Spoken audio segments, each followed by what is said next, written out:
कैसे आप जो है सारी चीजों को देख पा रहे होंगे। ठीक है, बेहतरीन बेहतरीन, सब कुछ क्लियर है। ओके, देन हम शूट करते हैं अपनी क्लास को और ध्यान से देखिएगा। सबसे पहली बात, पहली चीजों पे चलते हैं और आप हमें इसका आंसर बताएंगे।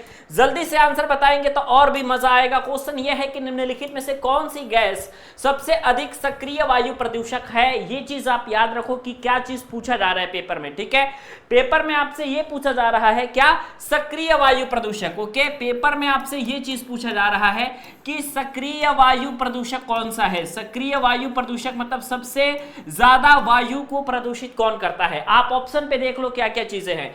SO2 है, CO है, CO2 है और H2S है। यहाँ पे 2 कर लेना तो ये हाइड्रोजन सल्फाइड हो जाएगा। ठीक है, ऑप्शन में आप सभी ने ऐड कर लिया। अब जल्दी से बताओ कि क्या राइट आंसर हो जाएगा। सक्रिय वायु प्रदूषक कौन सा हो जाएगा। कुंदन, दीपक, संजय, शशि, शशांक, कुलदीप, साहिल, भूमि, आयुषी, सब लोग बताएंगे भाई कि राइट आंसर क्या होगा। देखो, अगर कभी भी सक्रिय वायु प्रदूषक के बारे में बात कहेगा तो सक्रिय वायु प्रदूषक आपका सल्फर डाइऑक्साइड होता है, ये चीज याद रखिएगा आप। ठीक है, सक्रिय वायु प्रदूषक हमेशा आपका SO2 गैस होगा। आप लोगों को ध्यान देना है। सब लोग सही आंसर दीजिए प्लीज। CO2 आपका नहीं होता है। ठीक है, ये CO2 आपका कार्बन डाइऑक्साइड है। ठीक है, CO2 is your carbon dioxide gas, जो कि वायु को बहुत हद तक प्रभावित नहीं करती है या प्रदूषित नहीं करती है जितना कि आपका सल्फर डाइऑक्साइड करता है। ठीक है, तो साहिल, शशांक, भूमि, पायल सब लोग आ चुके हैं भाई। तो जल्दी से जल्दी बता दीजिए कि पहला क्वेश्चन आपको समझ में आया कि नहीं। अब सेकंड क्वेश्चन पे चलते हैं क्योंकि ये क्वेश्चन है आपका रिलेटेड टू IUPAC नोमेनक्लेचर। ठीक है, तो जल्दी से देखो IUPAC नोमेनक्लेचर से कैसे क्वेश्चन आपसे पूछे जाते हैं भाई। क्वेश्चन है आपके पास कि C2H2 की सजातीय श्रेणी व IUPAC नाम कौन सा है। ठीक है, पहली बात कि जो आपका ये C2H2 है ना, इसकी सजातीय श्रेणी कौन सी होगी और इसका IUPAC नाम क्या होगा। ठीक है, पहली चीज तो C2H2 का आप स्ट्रक्चर बना लो ना। तो आप लोग अगर C2H2 का स्ट्रक्चर बनाओगे तो कुछ इस तरीके से C2H2 का आपके पास स्ट्रक्चर बनेगा। ठीक है, ये है C2H2 का स्ट्रक्चर। अब ये C2H2 का स्ट्रक्चर है तो कहने का मतलब है ये ट्रिपल बॉन्ड है सर, है ना। ये क्या है, ट्रिपल बॉन्ड है। तो जब ये ट्रिपल बॉन्ड है तो इसका मतलब है कि आयन लगता है भाई ट्रिपल बॉन्ड में, जाहिर सी बात है। तो इसके हमसे पूछा क्या जा रहा है, सजातीय श्रेणी क्या होगा और IUPAC क्या होगा। तो सजातीय श्रेणी क्या होगा आपको समझ में आया, एल्काइन होगा। ठीक है सर, तो सजातीय श्रेणी तो हमारा एल्काइन होगा, ये तो हमने चूज कर लिया।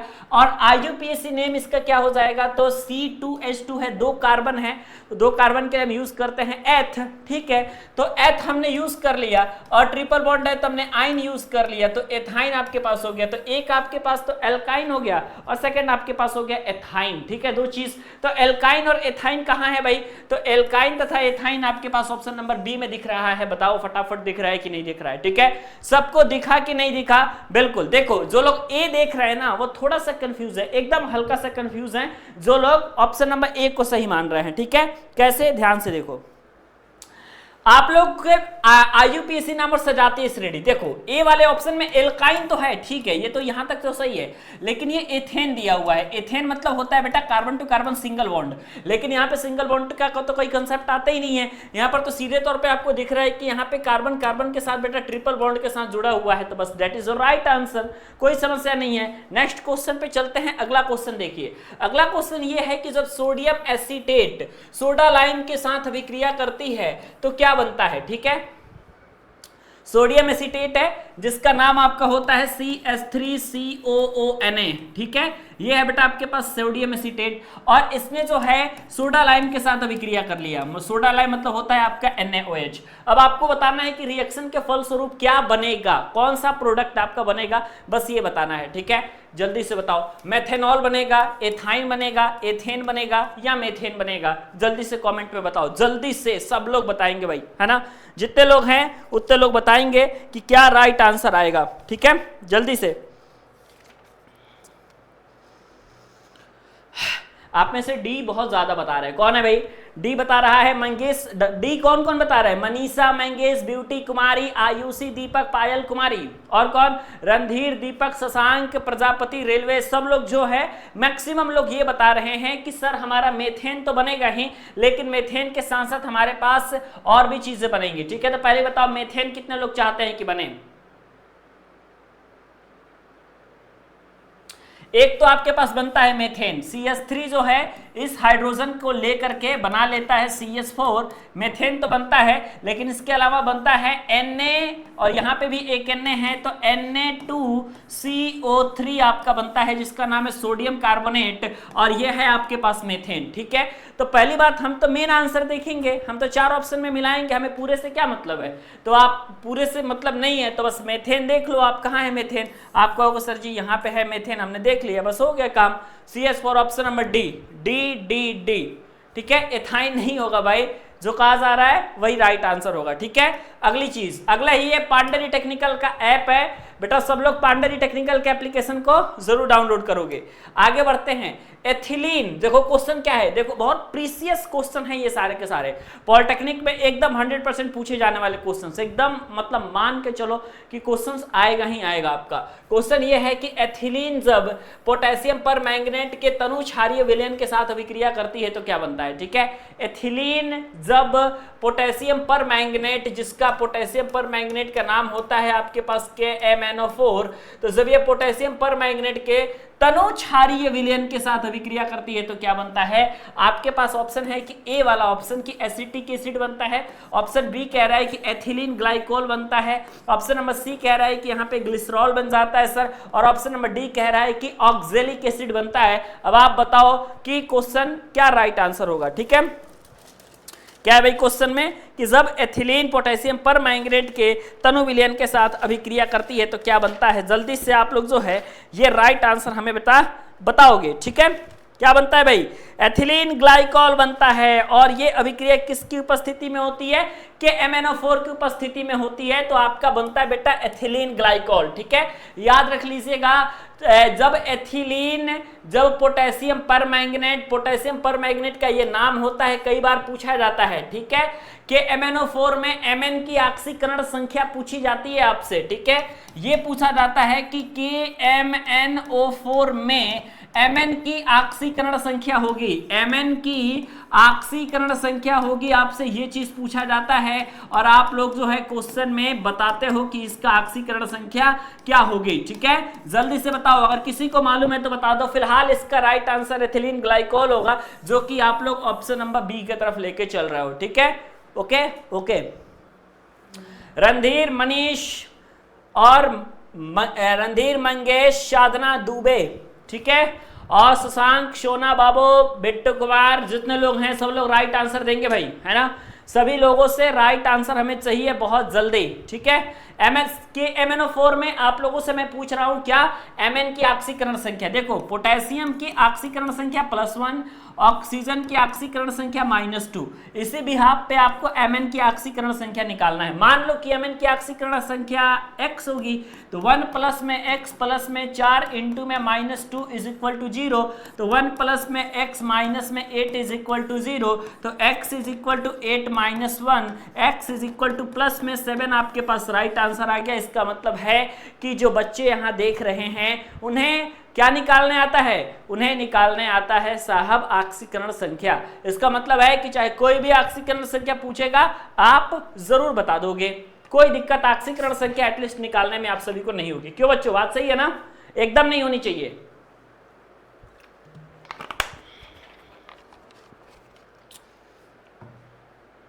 आगे बढ़ते हैं नेक्स्ट क्वेश्चन। अगला क्वेश्चन है कि वोल्ट मीटर को, ठीक है, ये देखिएगा ध्यान से, वोल्ट मीटर को श्रेणी क्रम में जोड़ने पर धारा का मान क्या हो जाएगा।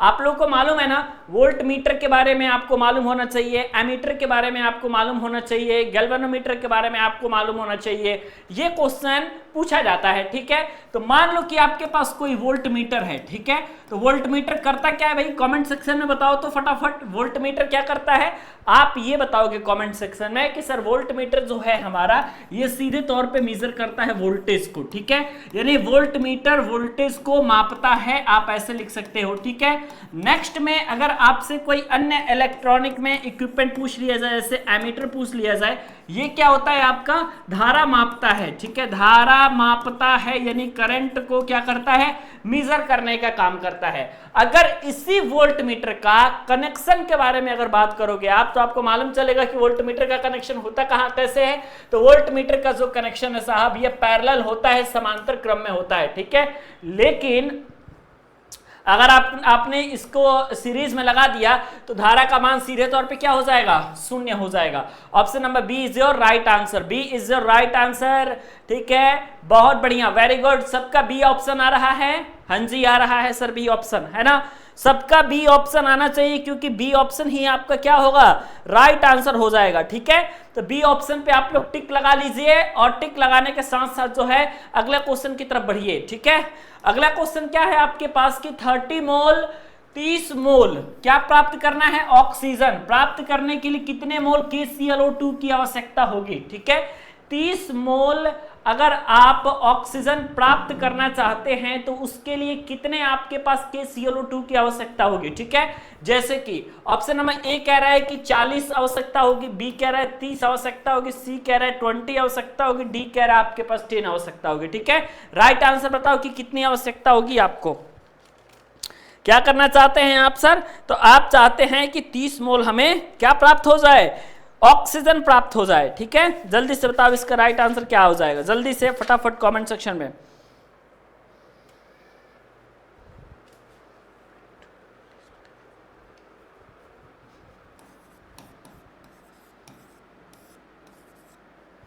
जल्दी से बताओ, इतना ही आवश्यकता होगी। ठीक है, कैसे होगी जल्दी से आप लोग बताओ फटाफट। मैथ्स के इंपॉर्टेंट चैप्टर मैं बता दूंगा, उसमें कोई समस्या नहीं है। ठीक है, KClO3 जो है KCl और O2 में टूटता है। KClO3 जब आपका टूटता है तो KCl और O2 में आप लोगों का टूट जाता है। ठीक है, ध्यान से देखना, यहाँ पे 3 ऑक्सीजन है तो यहाँ पे भी आपने यहाँ पे 3 लगा दिया बैलेंस करने के लिए, यहाँ पे 2 लगा दिया तो यहाँ पे 6 ऑक्सीजन हो गया, वहां पे भी 6 ऑक्सीजन हो गया, 2 K हो गया, यहाँ पे भी अगर आपने 2 लगा दिया तो 2K हो गया, 2Cl यहाँ भी है तो 2Cl यहाँ भी है। ठीक है, अब यहाँ पे बातें समझो कि ये चीज हुआ कैसे है, ये चीज आपको पहली बात पता करनी पड़ेगी। 3 मोल O2 के लिए आवश्यक KClO3 के कितने मोल चाहिए भाई, तो 2 मोल चाहिए। देखो KClO3 के 2 मोल जो हैं ये आपके 3 मोल O2 को प्राप्त करने के लिए लगते हैं, इसलिए 30 मोल O2 प्राप्त करने के लिए हमारे पास जो KClO2 की आवश्यकता होगी वो हो जाएगी आपकी 2 × 30/3 के बराबर।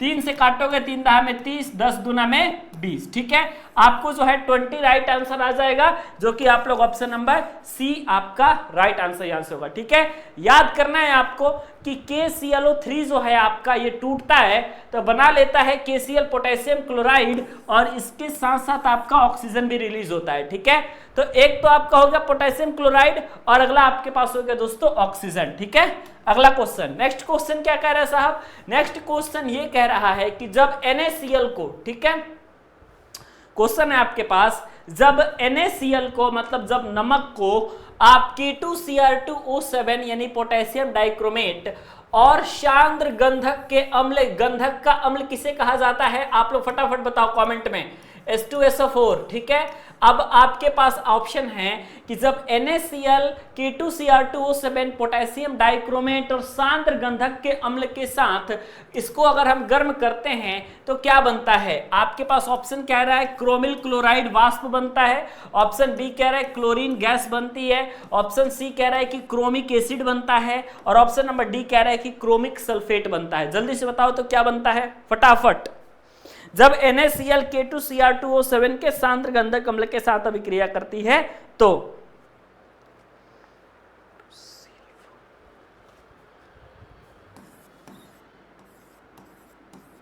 इस कंपाउंड का नाम क्या है, जल्दी से कमेंट में बता दो। ठीक है, अगर बता दोगे तो इसका मतलब है कि आपको मालूम है और आप लोग जो है CrO2Cl4 को पहचानते हो क्या होता है ये। ठीक है, पहली बात फर्स्ट सबसे पहले बताओ क्या राइट आंसर होगा। ठीक है, बनता क्या है आपको ये चीज पहली बात तो मालूम होनी चाहिए। ठीक है, और कंपाउंड का नाम भी मालूम होना चाहिए। जैसे छोटे छोटे कंपाउंड का नाम तो आपको मालूम ही है लेकिन मैक्सिमम जो है आपको मालूम नहीं है, तो जो बड़े कंपाउंड है उनका नाम, जैसे कि ये क्या है आपका, तो क्रोमिक क्लोराइड है, इसका नाम होता है दोस्तों क्या चीज, क्रोमिक क्लोराइड, क्रोमिक क्लोराइड इसका नाम होता है। ठीक है, क्रोमिक क्लोराइड बेटा इसका नाम होता है, ये चीज याद रखिएगा।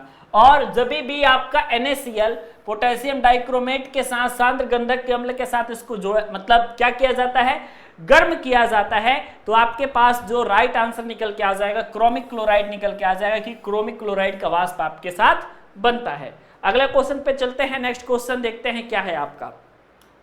अगला क्वेश्चन ये है कि NH3 में, ठीक है, NH3 होता है आपका अमोनिया। अमोनिया गैस में HCl की छड़ को ले जाने पर क्या निकलता है? आपके पास ऑप्शन है कि भूरा धुआं निकलता है, ठीक है, आपके पास ऑप्शन है पीला धुआं निकलता है, आपके पास ऑप्शन है सफेद धुआं निकलता है, और आपके पास ऑप्शन है कि काला धुआं निकलता है। जल्दी से बताओ कि अमोनिया की गैस में अगर आप HCl की छड़ लेकर के जाते हैं तो क्या निकलता है? जल्दी से कमेंट सेक्शन में बताओ।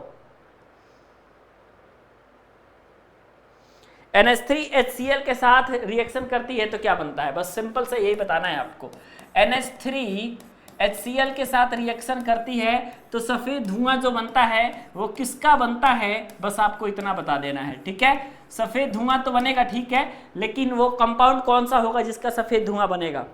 जल्दी से मंगेश, आयुषी, मनीषा, नीतीश, साधना, सब लोग बताएंगे।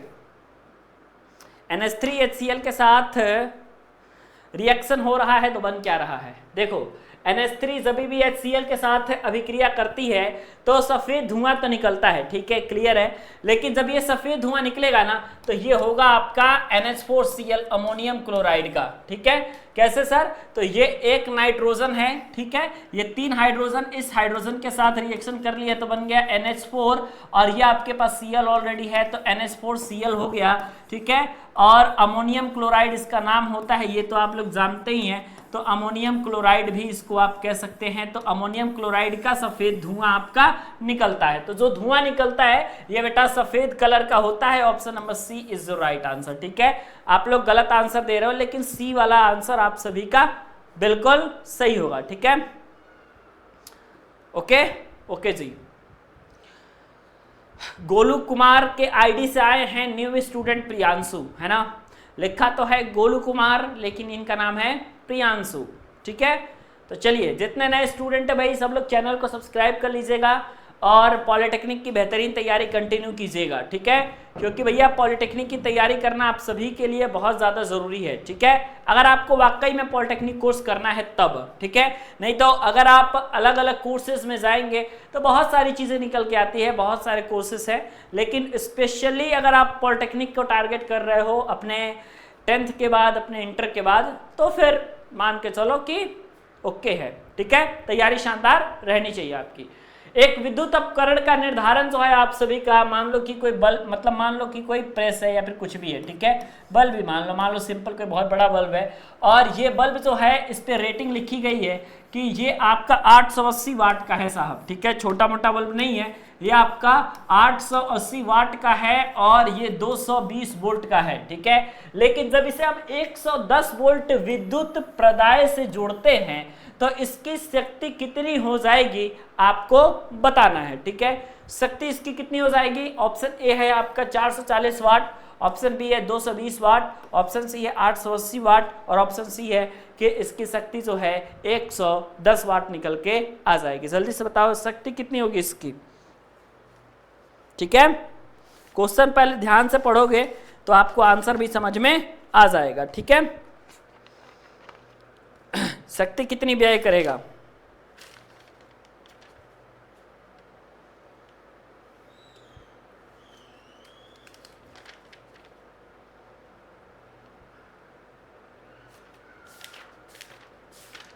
जल्दी से बताओ भाई क्या राइट आंसर होगा?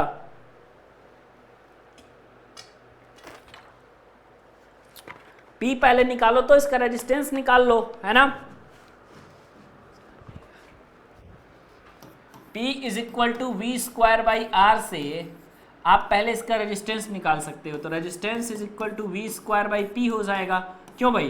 तो रेजिस्टेंस वी स्क्वायर, वी क्या है 220 है, तो 220 गुणे में 220 आपके पास ये हो गया, फिर मल्टीप्लाई करेंगे आगे बढ़ेंगे तो P आपके पास कितना है, पावर आपके पास कितना है 880 है, आपने यहाँ पे 880 लिख दिया। अब आप इसको काटो, देखो कैसे कटता है, एक सिंगल जीरो से एक सिंगल जीरो कट जाएगा, 22 चौका 88 आपका 4 बार में कट जाएगा, 2 दूना 4 आपका कट जाएगा, 11 दूना 20 110 कट जाएगा और 2 से आपका ये कट जाएगा आपका 55 बार में। तो रेजिस्टेंस का मान आपके पास 55 ओम आ गया। R इज इक्वल टू आपके पास कितना आ गया 55 ओम आपके पास निकल के आ गया, ठीक है। अब जो पूछ रहा है उस पर देख लो, पूछ क्या रहा है आपसे, पहली बात तो ये चीज जानना है आपको। तो पूछ रहा है आपसे शक्ति, है ना, तो शक्ति पूछ रहा है तो फिर यूज करो ना, P is equal to V square by R, यही चीज यूज करो। तो जब P is equal to V square by R होगा तो अब V जो है आपका क्या होगा कि 110 वोल्ट से जोड़ा जाता है, तो ठीक है, अब की बार 110 से जोड़ा जा रहा है, तो जब P हो जाएगा वो 110 गुणे में 110 आपके पास हो जाएगा, और बट्टे में रेजिस्टेंस जो कि अभी आपने निकाला है वो है आपके पास 55, तो आपके पास ये 55 हो जाएगा। अब इसको सॉल्व करो, देखो कितना आता है, जल्दी बताओ सॉल्व करके कितना आएगा। ये 110 है ना, तो आप इसको ऐसे भी लिख सकते हो, देखो सिंपल, 11 गुणे में 10, 11 दहा में 110 हो जाएगा। फिर ये 110 ऑलरेडी हैं ही, फिर आपके पास ये 55 है, ये काट दो आप, 11 × 55 5 बार में, 5 दूना 10 और 110 गुणे में 220, तो आपके पास 220 वाट आ जाएगा, बी ऑप्शन। ऐसे ही लगेगा ये, ठीक है। क्वेश्चन को सॉल्व करने का तरीका बस आना चाहिए, बस उसके बाद तो आपका सॉल्यूशन हो ही जाता है, ठीक है। P बराबर V square by R, P बराबर वी स्क्वायर बाई आर, यही सूत्र इस्तेमाल करना है और इसी सूत्र से आपकी सारी चीजें क्लियर होंगी, ठीक है। ओके, आगे बढ़ते हैं। ये पांडेरी टेक्निकल का ऐप है, आप सभी लोगों को पांडेरी टेक्निकल का ऐप डाउनलोड कर लेना है, ठीक है। अगला है आपकी यूनिटों की संख्या आपसे निकालने के लिए पूछी जा रही है, जैसे कि देखो 250 वोल्ट, ठीक है, 250 वोल्ट 100 वाट जलते हैं, मतलब 250 वोल्ट 100 वाट जलते हैं, 30 दिनों में के 5 बल्ब प्रतिदिन 8 घंटे विद्युत की। अरे यार ये क्या लिखा हुआ है, क्वेश्चन कुछ और होगा, है ना, और लिखने का तरीका कुछ और है, ठीक है। 250 वोल्ट 100 वाट के 5 बल्ब, है ना, देख रहे हो, ये मतलब गलत लिख देते हैं लोग। चलो अगला क्वेश्चन पे चल लेते हैं, कोई समस्या नहीं है। यूनिटों की संख्या थी, अगला क्वेश्चन आने वाला है, उस पर बना लेंगे यूनिटों की संख्या। एक इलेक्ट्रॉन जो है आपके पास, क्वेश्चन क्या है, एक इलेक्ट्रॉन 0.2 वेबर प्रति मीटर स्क्वायर के चुंबकीय क्षेत्र में, यानी सीधे तौर पे बी की वैल्यू आप पकड़ लीजिए 0.2, चुंबकीय क्षेत्र में 2 × 10⁷ मीटर पर सेकंड के वेग से, यानी अगर आप भी की वैल्यू करेंगे तो 2 × 10⁷ हो जाएगा, क्षेत्र के लंबवत गति कर रहा है। लंबवत मतलब कि theta is equal to 90 degree हो गया। अब यदि E की वैल्यू आपके पास दिया हुआ है कि E की जो वैल्यू है सर 1.6 × 10⁻⁹ कूलाम हो, तब पूछा जा रहा है कि इलेक्ट्रॉन पर लगने वाला बल F की वैल्यू क्या होगी। कमेंट सेक्शन में आपको F की वैल्यू बताना है। Option A, B, C, D में राइट आंसर क्या होगा, जल्दी से आप बता लो, ठीक है। सबका गलत नहीं था प्रियांशु जी। देखिए बहुत सारे स्टूडेंट्स हैं जो सही बात बताए हैं आंसर, है ना, और बहुत सारे स्टूडेंट्स हैं जिनका आंसर गलत आया है, तो उसमें कोई बहुत बड़ी बात नहीं है ना। मैक्सिमम लोगों के कुछ गलत भी आते हैं, कुछ सही भी आते हैं, है ना। क्योंकि देखो बात यह है कि आपको जो है मैं इजी क्वेश्चन नहीं कराना चाहता, ठीक है। देखो अगर चाहूं तो मैं इजी क्वेश्चन भी करा सकता हूं, लेकिन आप ही बताओ कि इजी क्वेश्चन जब आपका पॉलिटेक्निक प्रवेश परीक्षा में पूछेगा ही नहीं, पहले पूछता था, ऐसा नहीं है कि मतलब अभी पहले बहुत पूछता था, आसान क्वेश्चन पूछते थे, लेकिन अब जो है आपका पूरी तरीके से पद्धति इन लोगों ने बदल के रख दी है, और अब जो है आप लोगों का बिल्कुल बेटा नया क्वेश्चन जो है, नई पैटर्न पे जो चीजें चल रही हैं उनमें जो है आप लोगों का कठिन क्वेश्चन ही पूछे जा रहे हैं, ये आप लगा करके चल लो, ठीक है। तो F is equal to Q B sine theta हो गया, ठीक है। तो F is equal to Q की वैल्यू आपके पास देखो, Q यानी कि E आपके पास दिया हुआ है 1.6 × 10⁻⁹, वेग आपके पास दी गई है कि कितने के वेग से चल रहा है, 2 × 10⁷, तो 2 × 10⁷ आपके पास हो गया, ठीक है। B आपके पास दिया गया 0.2, तो ये आपके पास 0.2 हो गया। sin 90 की वैल्यू आपके पास 1 होती है, आपको तो मालूम ही है, बस इसको सॉल्व करो और F की वैल्यू आ जाएगी जल्दी से, बस मल्टीप्लिकेशन ही है ना, और कुछ नहीं है, ठीक है।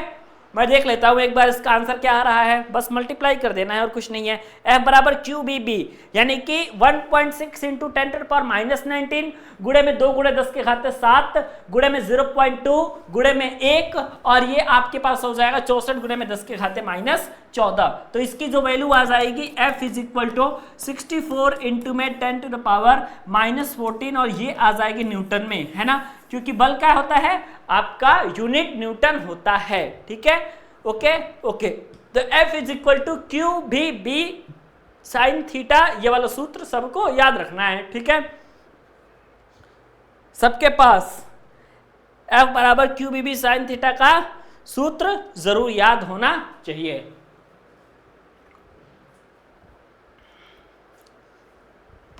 भाई पीहू सिंघानिया, मंगेश अवस्थी, रंजन कुमार, प्रिया चौधरी, सब लोग बताओ भाई, बातें समझ में आ रही है ना, गलत बात नहीं है ना, ये चीजें आपको आनी चाहिए, सभी बच्चों को ये चीजें जरूरी है जाननी। ठीक है,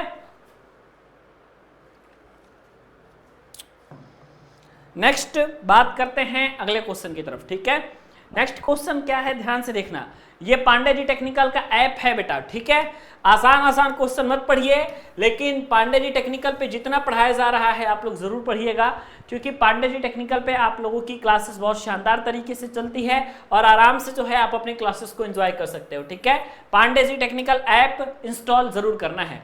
वोल्ट मीटर को, अगला क्वेश्चन ध्यान से देखना क्या है भाई, परिपथ में कोई भी वोल्ट मीटर है, ठीक है, वोल्ट मीटर को श्रेणी क्रम में जोड़ने पर धारा का मान कितना हो जाएगा, what is the value of current, current का मान क्या होगा अगर आप वोल्ट मीटर को किस में जोड़ते हो, किस में जोड़ते हो साहब, तो आप सीरीज में जोड़ते हो। तो ठीक है, और एक चीज और बता दो कमेंट में, हमको फटाफट वाला जवाब चाहिए हमें कि वोल्ट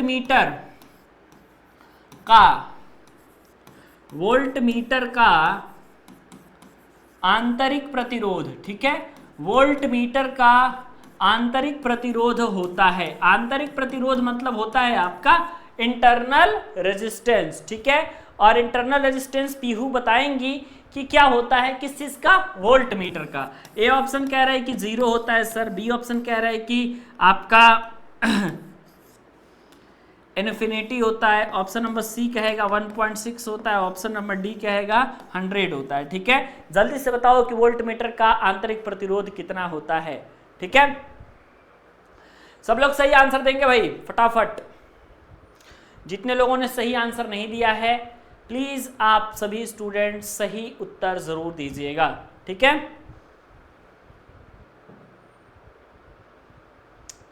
जीरो आपका आंसर आ रहा है, नहीं भाई देखो प्रतिरोध कह रहा है, तो अगर आप आंतरिक प्रतिरोध की बात करोगे ना तो इंटरनल रेजिस्टेंस जो होता है इन्फिनिटी होता है। ठीक है, और इंटरनल रेजिस्टेंस आपका इन्फिनिटी होने के कारण जो आपका करंट की वैल्यू होती है अगर आप इसको सीरीज में जोड़ देंगे तो इसका 0 हो जाता है। ठीक है, अब आपके फिर दिमाग में क्वेश्चन आ रहा होगा सर इसको हम सीरीज में नहीं जोड़ेंगे, लेकिन आप तो बताओ इसको जोड़ेंगे कैसे। तो देखो वोल्ट मीटर को हमेशा कैसे में जोड़ते हैं आप लोग, पैरेलल ऑर्डर में जोड़ते हैं, ये याद रखिएगा। ठीक है, पैरेलल ऑर्डर, ये शब्द याद रखिएगा, पैरेलल ऑर्डर में हमेशा जो है हम जोड़ते हैं किसको, वोल्ट मीटर को। ठीक है, वोल्ट मीटर को हम हमेशा पैरेलल ऑर्डर में जोड़ते हैं। आगे बढ़ते हैं next question.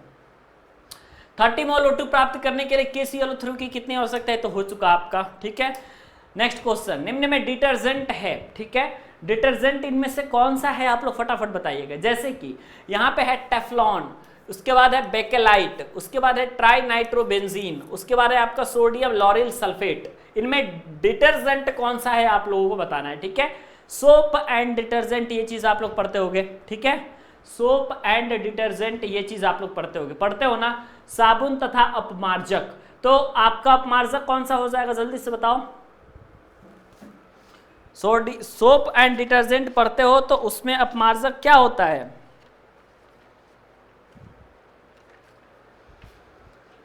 Sodium lauryl sulphate आपका क्या होता है भाई, ये आपका डिटर्जेंट का काम करता है, आप लोग याद रख लीजिएगा। ठीक है, सोडियम लॉरिल सल्फेट आपका डिटर्जेंट होता है, option number D is your right answer. ठीक है, सब लोग ऑप्शन नंबर डी पे क्लिक कर लेंगे कि सोडियम लॉरिल सल्फेट जो होता है हमारा, ये क्या होता है, डिटर्जेंट होता है। ठीक है, सबने पता कर लिया भाई डिटर्जेंट क्या होता है, कमेंट में बताओ फटाफट। सोडियम लॉरिल सल्फेट आपका डिटर्जेंट होता है, आपको मालूम चल गया या नहीं चल गया, जल्दी से बताओ तो।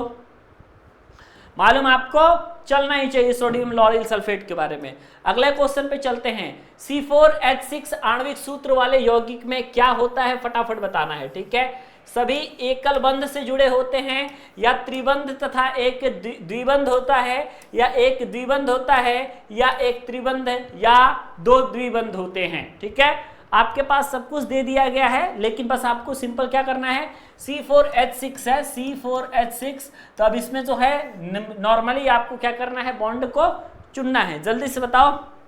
I am new student of your class, Anjali Singh का बहुत बहुत स्वागत है भाई, है ना। C4H6 में देखो, C4H6 का पहले क्या करोगे, स्ट्रक्चर बनाओगे। ठीक है, तो C4H6 के स्ट्रक्चर बनाओगे तभी आपको मालूम चल पाएगा कि इसमें सिंगल बॉन्ड होगा, इसमें डबल बॉन्ड होगा, या इसमें ट्रिपल बॉन्ड होगा। जैसे कि देखो C4H6 है ना, देखो ये C1 2 3 4। ठीक है, अब आपने बना लिया, अब आपको 6 हाइड्रोजन लगाना है। मान लो कि आपने एक हाइड्रोजन यहाँ लगा दिया। ठीक है, एक हाइड्रोजन यहाँ लगा दिया, एक हाइड्रोजन यहाँ लगा दिया 3, एक हाइड्रोजन मान लो कि आपने यहाँ लगा दिया 4, उसके बाद एक हाइड्रोजन मान लो यहाँ लगा दिया 5, और एक हाइड्रोजन यहाँ पे लगा दिया 6। ठीक है, तो अब आपको ये देखना है क्या बैलेंसी पूरी हो रही है, और नहीं हो रही है तो क्या हो रहा है, ध्यान से देखो। इस कार्बन की जो है क्या हो रहा है, इस कार्बन का आपके पास बैलेंसी कंप्लीट नहीं हो रही, 1 2 3, तो आपने यहाँ पे एक डबल बॉन्ड लगा दिया, तो इस कार्बन की हो गई 2 3 4, इस कार्बन की भी हो गई 2 3 4, लेकिन इस कार्बन के लिए फिर आपने यहाँ पे लगा दिया, तो 2 3 4, इसकी हो गई, इसकी भी हो गई 2 3 4। अब देखो कितना है, 2 ठे क्या है भाई आपका, डबल बॉन्ड आ रहा है, 2 डबल बॉन्ड आ रहा है आपका। ठीक है, 2 डबल बॉन्ड के साथ जो है आपका ऑप्शन नंबर क्या हो जाएगा, क्या हो जाएगा, एक त्रिबंध, ट्रिपल बॉन्ड, सभी सिंगल बॉन्ड तो बिल्कुल नहीं होंगे, एक त्रिबंध तथा एक द्विबंध। C4H6 ही है ना, क्या होगा भाई, C4H6 का जल्दी से बताओ तो।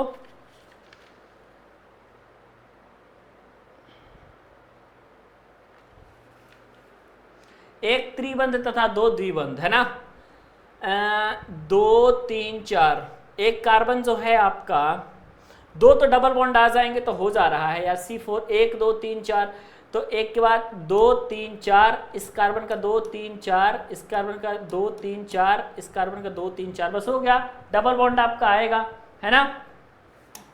आगे नेक्स्ट क्वेश्चन है आपके पास कि एक धातु के तार की किसी लंबाई का प्रतिरोध 6 ओम है। ठीक है, ध्यान से देखना, R की वैल्यू क्या दी गई है, रेजिस्टेंस का न्यूमेरिकल है। ठीक है, पहली बात कि एक धातु के तार के किसी लंबाई का प्रतिरोध 6 ओम है, यानी R इज इक्वल टू आपके पास 6 ओम दे रखा है।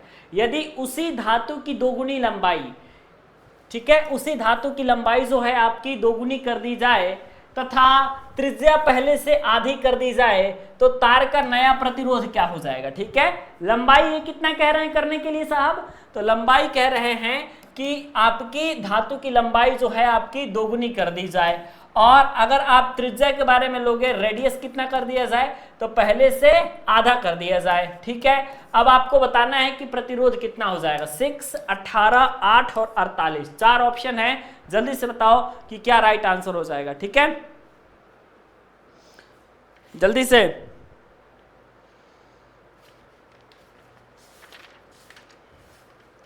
बहुत प्यास लग रही है आजकल, है ना।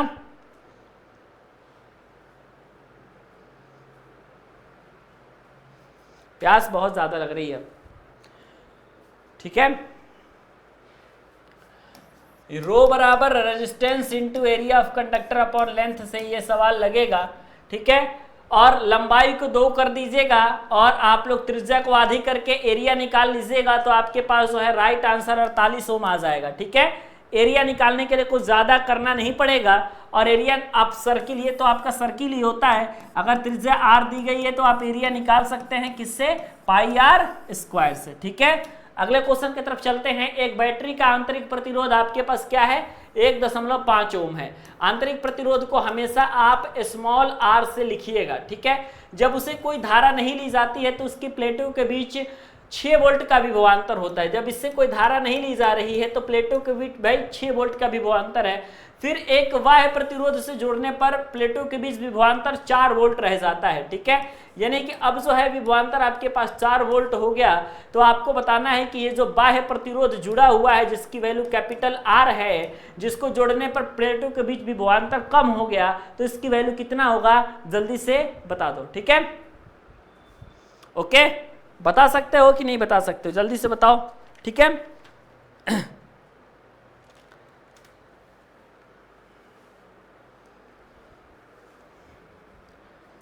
I बराबर E अपॉन में capital R plus small r is equal to V by R से इस क्वेश्चन का सॉल्यूशन करो, निकल के आ जाएगा, ठीक है। जल्दी से बताओ अब आप लोगों में से कितने लोग हैं, ठीक है, जो सवाल को सॉल्व कर लेंगे। जल्दी से मैं जानना चाहता हूं आप लोगों में से कितने लोग हैं जो सवाल को सॉल्व कर लेंगे। जब मैं सूत्र लिख दिया हूं तो ये सूत्र है आपका, ठीक है। अब सबकी वैल्यू है E बराबर 6 वोल्ट है। देखो I बराबर E अपॉन में capital R plus small r is equal to V by R, ये सूत्र है। अब ध्यान से देखना कि कैपिटल R क्या होता है, वायु प्रतिरोध होता है। स्मॉल r क्या होता है, आपका आंतरिक प्रतिरोध होता है। E क्या होता है, आपका विभवांतर होता है बैटरी के बीच का। V क्या है, आपका पोटेंशियल डिफरेंस होता है, ठीक है। अब देखो E क्या है आपके पास, E की वैल्यू कितनी है, 6 वोल्ट, आपने 6 लिख लिया।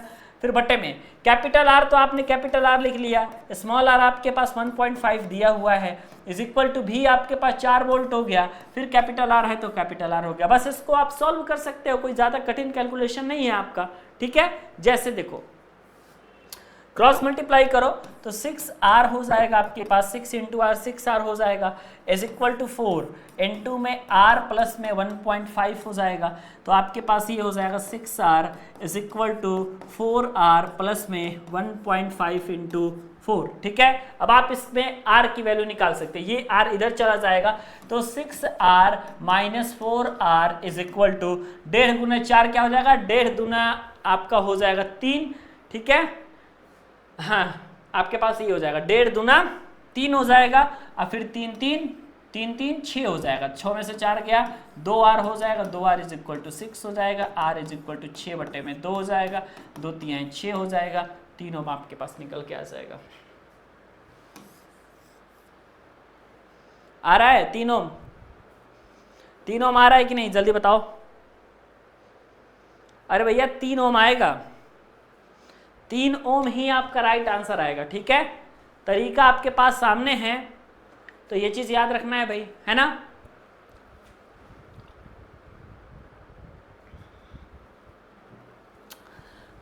दीपक पटेल, नीतीश कुमार ठाकुर, प्रिया चौधरी, अंजलि, मनीष, भूमि, पीहू, मनीषा, ठीक है। प्रिया चौधरी, नीतीश कुमार, आयुषी पटेल, अहिर किंग,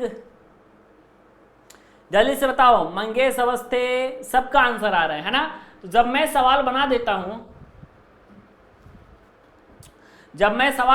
हूं, तो यही आंसर कैसे फटाक से आ जाता है आप सभी का, है। और जब सवाल मैं नहीं बनाता हूं तब तक जो है आप सभी में से किसी का आंसर जो है वो दिखता नहीं है ना। ऐसा ना कीजिए, ठीक है। आप लोगों के लिए जो आंसर दिया गया है वो चीज आपको जरूर करना है, ठीक है। अंजलि सिंह कह रही है सर मेरा भी नाम लीजिए क्योंकि मैंने भी ए आंसर दिया है। ओके ओके ओके जी। तो अब जो है आपको 3 ओम आपके पास राइट आंसर आ गया, ठीक है। अगला है कि गर्म करने पर, ठीक है, यानी कि जब हम हीट करते हैं, ठीक है, तो अब आपके पास जो है जो नौसादर है, जो आपका नौसादर होता है, ये अमोनियम क्लोराइड का साधारण नाम होता है, ठीक है।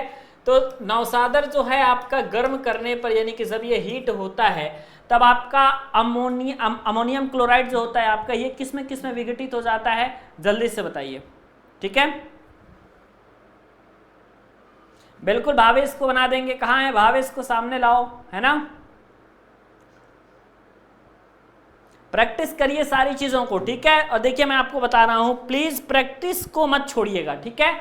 अगर आप प्रैक्टिस करेंगे ना तभी आपसे सवाल पॉलिटेक्निक प्रवेश परीक्षा में लग पाएगा, ऐसे कभी लग नहीं पाएगा, ठीक है। इसलिए आप लोगों के लिए जरूरी है की प्रैक्टिस को करना, कंटिन्यू प्रैक्टिस को करना, ठीक है।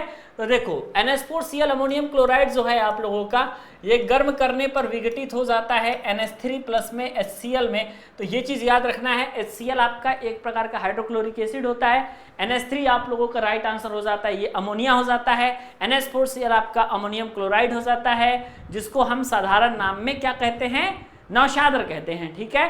तो साधारण नाम जो होता है इसका क्या होता है, नौशादर होता है, ठीक है। आगे बढ़े, बताइए फटाफट, आगे बढ़ा जाए या नहीं बढ़ा जाए, जल्दी से बताइए भाई। तो डी ऑप्शन आपके पास आ रहा है, ठीक है। तो भाई डी ऑप्शन पे हम लोग टिक कर लेते हैं, क्या दिक्कत है, ये ऑप्शन नंबर डी है और डी ऑप्शन पे हमने टिक कर लिया। आगे बढ़ते हैं, ये पांडेरी टेक्निकल का ऐप है बच्चों, ठीक है। सभी लोगों को पांडेरी टेक्निकल के एप्लीकेशन को जरूर डाउनलोड करना है, ठीक है। सारे लोग पांडेरी टेक्निकल के ऐप को जरूर डाउनलोड करना है, करेंगे। और जिसको कोर्स लेना होगा वो इस नंबर पे व्हाट्सअप करेगा, ठीक है। तो उसको कोर्स मिल जाएगा पॉलिटेक्निक प्रवेश परीक्षा का, ठीक है। आगे बढ़ते हैं, नौशादर का रासायनिक नाम क्या है, अभी आ गया ना बात। देखो कभी कभी कॉमन नेम देता है, ठीक है, और कॉमन नेम दे करके आपसे पूछता है कि उसका रासायनिक नाम क्या है। जैसे कि देखो कॉमन नेम इसका भी देता है, जैसे कि दे दिया धावन सोडा, ठीक है। जैसे मान लीजिए दे दिया धावन सोडा, अब पूछेगा धावन सोडा का केमिकल नेम क्या है, केमिस्ट्री में इसे हम किस नाम से जानते हैं, ठीक है। उसके बाद कभी कभी पूछ देता है फिटकरी, और पूछेगा कि फिटकरी को हम केमिस्ट्री में किस नाम से जानते हैं, ठीक है। तो कॉमन नेम आपका एक अलग होता है और केमिस्ट्री में जो चीज़ें यूज होती हैं वो आपकी अलग होती हैं, ठीक है। तो दोनों चीज़ें आप सभी के लिए बहुत ज़रूरी हैं, दोनों नाम आपको आना चाहिए, ठीक है। जैसे नौशादर जो है इसको हम कहते हैं अमोनियम क्लोराइड, तो ये तो आपने ए ऑप्शन पे बना लिया। धावन सोडा को क्या कहते हैं, सोडियम कार्बोनेट डेकाहाइड्रेट, ठीक है। पूरा नाम याद रखिएगा, ये हो गया सोडियम कार्बोनेट, ठीक है। ये हो गया आपके पास सोडियम कार्बोनेट, और डेकाहाइड्रेट का मतलब होता है कि वाटर के जो है आपके पास 10 मॉलिक्यूल ऑलरेडी अटैच हैं, ठीक है। अच्छा, अब आपके पास फिटकरी आता है, फिटकरी का क्या नाम होता है भाई, तो फिटकरी का जो नाम होता है वो होता है आपका पोटासलम, ठीक है। तो या तो फिर पोटासलम बोल दो या तो आप लोग इसको फिटकरी बोल दो, उसमें कोई प्रॉब्लम नहीं है। और आपके पास सोडियम कार्बोनेट डेकाहाइड्रेट आपका क्या हो जाता है, धावन सोडा हो जाता है, ठीक है।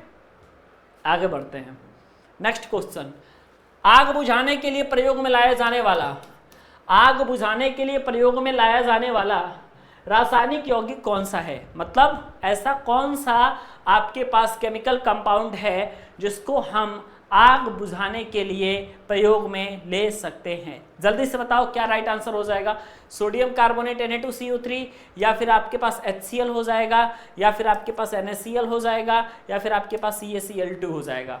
जल्दी बताओ तो क्या होगा फटाफट।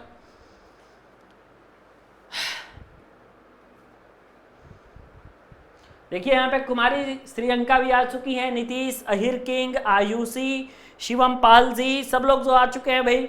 एक बार वीडियो को लाइक कर दीजिए बेहतरीन तरीके से, क्लासेस मस्त तरीके से चल रही है आपकी, है ना। आग बुझाने के लिए किसका प्रयोग करेंगे, जल्दी से बताओ आप लोग फटाफट कमेंट सेक्शन में, लेट नहीं होना चाहिए आपका, ठीक है।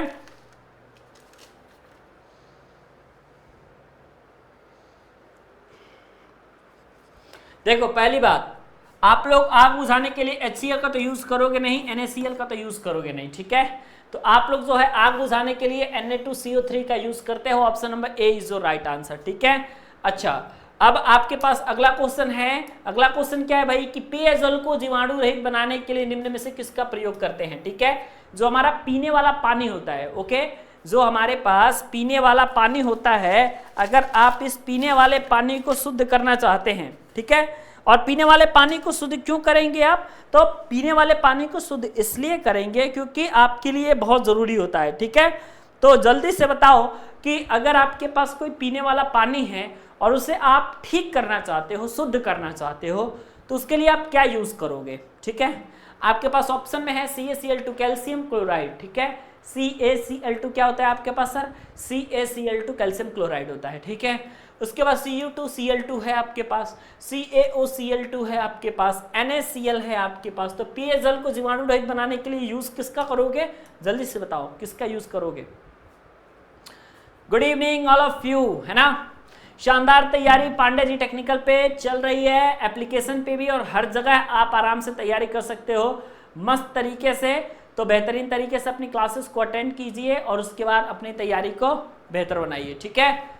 पेयजल को अगर आप शुद्ध करना चाहते हो, वाटर जो पीने वाला होता है, ओके, H2O जिसका नाम होता है, और इसी H2O को आप लोग वाटर के नाम से जानते हो, ठीक है। इसी वाटर को आप लोग कहते हो भाई अपनी भाषा में जल।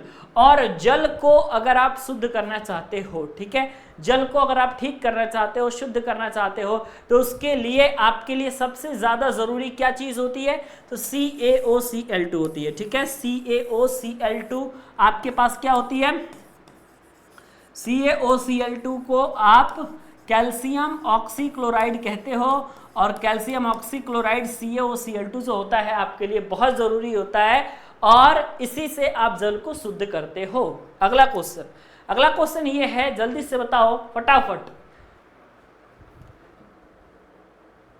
दीपक पटेल कह रहे हैं ऐप स्टार्ट नहीं हो रहा है ना। मैक्सिमम लोग का यही कंप्लेन था, सुबह में ऐसा हुआ था, है ना, जब मैं क्लास लेने जा रहा था ना ऐप पे, उस समय आप ऐप में खराबी आई थी, लेकिन बहुत जल्दी उस चीज को सही कर दिया गया था, है ना। चलिए, दिव्या पांडे भी आ चुकी हैं, वितेंद्र माथुर भी आ चुके हैं भाई, मनीषा भी, पायल कुमारी भी, सब लोग आंसर देंगे। दीपक पटेल और मिथिलेश, जितने लोग हैं, मंगेश वगैरह, सब लोग सुन लें। ऐप जो है मॉर्निंग में काम करना बंद कर दिया था, है ना, थोड़ी देर के लिए, मुझे लगता है कि आधा एक घंटे के लिए उसमें डिस्टर्बेंस हुआ था, कोई भी चीजें आपकी दिख नहीं रही थी, ठीक है। तो लेकिन अब जो है आपकी मैक्सिमम सारी चीजें दिख रही है, सब कुछ सही हो गया है। पहले दिक्कत थी, लेकिन अब जो है उसमें कोई प्रॉब्लम नहीं है, ठीक है, ओके। अब अगला क्वेश्चन आपके पास क्या है कि विरंजक चूर्ण तनु अम्लों से अभिक्रिया करके कौन सा गैस देती है, ठीक है। ऑक्सीजन, H2S, Cl2 या HCl। हमेशा Cl2 का ऑप्शन आ जाएगा अगर विरंजक चूर्ण CaOCl2 विरंजक चूर्ण है, ठीक है, किसी भी अम्ल के साथ अभिक्रिया करेगी तो जो गैस निकालेगा बस उसी के बारे में पूछा जा रहा है, तो क्लोरीन गैस निकलेगा, ठीक है। क्यों? इसका देखो थोड़ा कुछ चीज जो है ना आप लोग तुक्का भी मार सकते हो। जैसे देखो ऑक्सीजन गैस तो पहली बात ही होगा नहीं, ठीक है, आपका हाइड्रोजन सल्फाइड H2S हो जाता है तो उसमें सल्फर होना जरूरी है, तो CaOCl2 में विरंजक चूर्ण में सल्फर कहाँ होता है, और ये तो आपका अम्ल ही है। तो ऐसे कुछ जो ऑप्शंस आपके पास होते हैं, है ना, कुछ जो ऑप्शंस आपके पास होते हैं वो ऐसे ही सिंपल जो है वो एलिमिनेट हो जाते हैं, है ना। तो बाकी बचा समथिंग, तो वही आपके पास आंसर हो जाता है, उसमें कोई प्रॉब्लम नहीं है, ठीक है। अंकित सिंह कह रहे हैं मेरा नाम लो, बिल्कुल लेंगे भाई, है ना।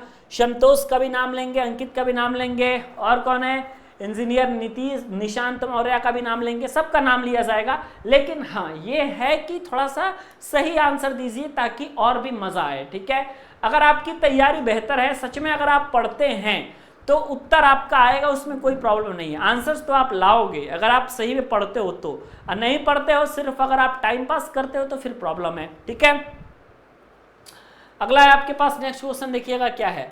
अगला क्वेश्चन है आपके पास कि कौन सा यौगिक, ठीक है, कौन सा ऐसा कंपाउंड है जो शुष्क अवस्था में सफेद तथा क्रिस्टलीय जल के साथ नीले रंग का होता है, ठीक है। शुष्क अवस्था कहा जा रहा है, ठीक है, और ये शुष्क अवस्था में आपको जो है क्या करना है, सफेद तथा क्रिस्टलीय जल के साथ जो है ये नीले कलर का हो जाता है। अब इसका ऑप्शन क्या होगा सर? क्या कॉपर सल्फेट का ऐसा काम है क्या, या सोडियम सल्फेट का ऐसा काम है क्या, या L2SO4 होल थ्राइस काम है क्या, या CaSO4 काम है? जल्दी बताओ राइट आंसर क्या हो जाएगा। एलिमिनेशन मेथड से भी, है ना, आप लोग चल सकते हो, उसमें कोई दिक्कत की बात नहीं है, ठीक है। देखो कहने का मतलब ये है ना कि पॉलिटेक्निक एंट्रेंस एग्जाम में बस सही आंसर आना चाहिए, है ना, बस मतलब इसी बात से है कि आंसर आपका सही आ रहा है या नहीं आ रहा है, ठीक है। अगर आंसर उत्तर सही आ रहा है तो उसमें कोई भी प्रॉब्लम की बात नहीं है, आपका जो है काम हो जाएगा। लेकिन अगर उत्तर सही नहीं आएगा तब जाकर के आप बेटा चक्कर में फंस जाओगे, ठीक है, तो गलत हो जाएगा। तो कहने का मतलब है कि आपको जो है ये चीज जरूरी है कि शुष्क अवस्था में सफेद तथा क्रिस्टलीय जल के साथ नीले रंग का कौन सा होता है, कॉपर सल्फेट होता है। ये CuSO4 ही आपका ये नीले रंग का होता है, किस अवस्था में सर? तो शुष्क अवस्था में सफेद तथा क्रिस्टलीय जल के साथ। और इसका नाम क्या होता है? इसका नाम होता है आपका कॉपर सल्फेट। ओके, CuSO4 क्या है आपका? कॉपर सल्फेट है। ये चीज तो आपको ऑलरेडी मालूम है, ठीक है। Option number A is your right answer. अगले क्वेश्चन की तरफ चलते हैं और बताते हैं अम्लीय लवण कौन सा होता है। जल्दी से बताओ, अम्लीय लवण क्या होता है? जल्दी से बताओ तो फटाफट। एलिमिनेशन मेथड का यूज करके आप में से मैक्सिमम लोग जो है ये तुक्का बजा लेते हैं, है ना। एलिमिनेशन मेथड का ही तो यूज करके मैक्सिमम लोग तुक्का मारते हैं और अधिकतर स्थितियों में ये देखा गया है कि आपका आंसर सही भी हो जाता है। रही बात इसकी, तो अम्लीय लवण कौन सा हो जाएगा? ऐसा लवण जिसमें हाइड्रोजन भी होगा तो वो अम्लीय लवण होगा, ठीक है। और अगर आप उदासीन लवण की बात करोगे, क्योंकि क्वेश्चंस में आप लोगों का उदासीन लवण भी आता है, तो उदासीन लवण बनता कैसे है? तो प्रबल अम्ल, चाहे कोई भी ले लो, और आप लोगों का प्रबल क्षार के साथ रासायनिक संयोग से जल के अतिरिक्त जो आपके पास एक प्रोडक्ट बनता है वही होता है NaCl, और इसको जो है NaCl प्लस में H2O ये रिएक्शन होता है। तो यहाँ पे सोडियम क्लोराइड जो है ये लवण कौन सा है? उदासीन है, ठीक है। तो ध्यान से देखो, ये जो बनेगा ये क्या बनेगा साहब? उदासीन बनेगा। क्यों? क्योंकि ये दो प्रबल चीजों से मिलकर के बना है। ओके, यहाँ पे भी आपके पास प्रबल है, HCl क्या है भाई? प्रबल अम्ल है, और NaOH क्या है आपका सर? ये भी आपका प्रबल क्षार है। तो उदासीनीकरण अभिक्रिया जो होगी, न्यूट्रलाइजेशन रिएक्शन होगा, तो उसमें हमेशा आपको ये चीज याद रखना है। लेकिन अब हमसे ये चीज पूछी नहीं जा रही है, हमसे ये पूछी जा रही है अम्लीय लवण कौन सा होगा? ऐसा लवण जिसमें हाइड्रोजन होगा वो आपका अम्लीय लवण होगा। NaHSO4 में आपका हाइड्रोजन है तो आप इसको अम्लीय लवण मान लोगे, है ना। अगर मान लो OH इसमें बीच में लगा होता, OH, तो फिर आपका वो क्षारीय लवण हो जाता। OH लगा होता तो क्या होगा? क्षारीय लवण हो जाएगा। अगला क्वेश्चन पे चलते हैं, फटाफट देखिएगा नेक्स्ट क्वेश्चन क्या है। नेक्स्ट क्वेश्चन है आपके पास कि धावन सोडे का सूत्र क्या होता है, ठीक है। धावन सोडे का जो सूत्र होता है ये वाला होता है सोडियम कार्बोनेट डेकाहाइड्रेट, याद रख लीजिएगा, Na2CO3 आप लोगों का 10H2O, ठीक है। अब देखो कई सारी जो चीजें हैं, है ना, ये आपका देखो ये कंफ्यूजिंग टाइप का है। सोडियम सल्फेट डेकाहाइड्रेट है ये, है ना, लेकिन सोडियम सल्फेट नहीं होता है, आपका जो होता है वो सोडियम कार्बोनेट होता है। तो ये है आपके पास, ये इस चीज को देखिएगा, इस बारीकियों को समझिएगा, ये बेटा सोडियम सल्फेट है ना। तो आपका जो राइट आंसर होता है वो सोडियम सल्फेट डेकाहाइड्रेट कभी नहीं होता, ठीक है, सोडियम कार्बोनेट डेकाहाइड्रेट होता है, ठीक है। ये चीज भी आपको समझना है। आगे बढ़ते हैं, नेक्स्ट क्वेश्चन है दाढ़ी बनाते समय, ठीक है, कितने लोग भी दाढ़ी बनाते होंगे, तो दाढ़ी बनाते समय आप देखते होंगे कि ब्लेड से खून बहने लगता है। जब भी दाढ़ी बनाते समय ब्लेड से खून बहेगा, आपको बताना है कि उसे रोकने के लिए हम प्रयोग क्या चीज़ें करेंगे? सोडियम कार्बोनेट करेंगे, पोटेशियम सल्फेट करेंगे, सोडियम क्लोराइड करेंगे, या आपका ये वाली चीज़ करेंगे जिसका नाम होता है फिटकरी। तो बताओ कि एक्चुअली में यूज़ क्या करते हैं? अगर कोई हजामत बनाता है और उस समय जो है दाढ़ी से क्या होता है, उनका फेस चाहे कहीं पे लग जाता है ना, खून बहने लगता है, तो यूज़ क्या मटेरियल किया जाता है?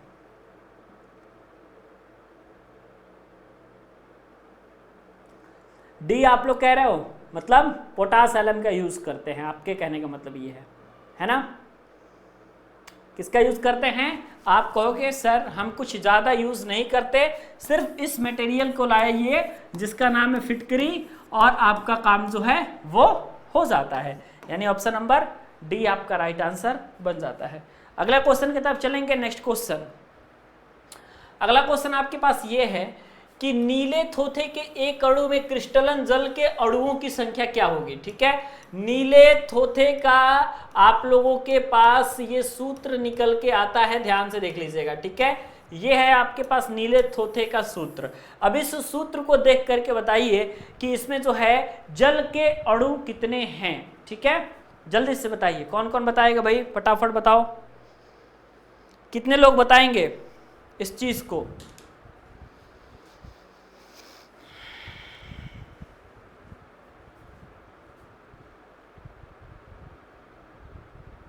ऑप्शन नंबर डी भी कह रहे हैं आप लोग, ऑप्शन नंबर सी भी कह रहे हैं, ऑप्शन नंबर बी भी कह रहे हैं, है ना। जल्दी से बताइए क्या आंसर हो जाएगा। CuSO4 5H2O, ठीक है, ये नीले थोथे का सूत्र है, इसको हम ब्लू, ये ब्लू कलर का होता है ना, और हिंदी में जो है इसको नीले थोथे के नाम से जानते हैं। और मैं आपको बताऊं कि ऐसा क्वेश्चन पॉलिटेक्निक में पूछा जा चुका है, तो इसका फॉर्मूला इसीलिए याद है सबको, ठीक है, CuSO4 5H2O। क्यों? क्योंकि ये चीज़ें पॉलिटेक्निक में ऑलरेडी आपसे पूछी जा चुकी हैं। तो जब CuSO4 5H2O है तो उसमें आपके पास जल के अणुओं की संख्या कितनी हो गई? 5 हो गई भाई, है ना। आगे बढ़ते हैं। नेक्स्ट क्वेश्चन क्या है साहब कि सोडियम कार्बोनेट, अगला क्वेश्चन है आपके पास कि सोडियम कार्बोनेट का जलीय विलयन निम्न में से कैसा होता है, ठीक है। सोडियम कार्बोनेट का जलीय विलयन इनमें से कैसा होता है, किस कलर का होता है आपको बताना है। जलीय विलयन दुर्बल अम्लीय, प्रबल अम्लीय, क्षारीय होता है या उदासीन होता है, ठीक है। सोडियम कार्बोनेट जो आपका होता है Na2CO3, अगर आप इसको उसमें डुबोते हो पानी में, ठीक है, तो जाहिर सी बात है उसका विलयन बन जाएगा। तो बस वही क्वेश्चन है कि Na2CO3 जो आपका होता है इसको तो आप सर कहते हो सोडियम कार्बोनेट, ठीक है, क्या कहते हो इसको? आप कहते हो सर सोडियम कार्बोनेट। और बस आपको ये बताना है कि इसका जलीय विलयन कैसा होता है, किस नेचर का होता है, नेचर आपको बताना है, ठीक है। कंफ्यूजिंग आप लोग चल रहे हैं क्या भाई? जल्दी से बताओ तो। कंफ्यूजिंग चल रहे हैं। बी और सी में आप लोगों का कंफ्यूजन है, मतलब कि या तो प्रबल अम्लीय या फिर आप लोगों का क्षारीय। कौन सा ऑप्शन देंगे आप लोग, जल्दी से बताइए।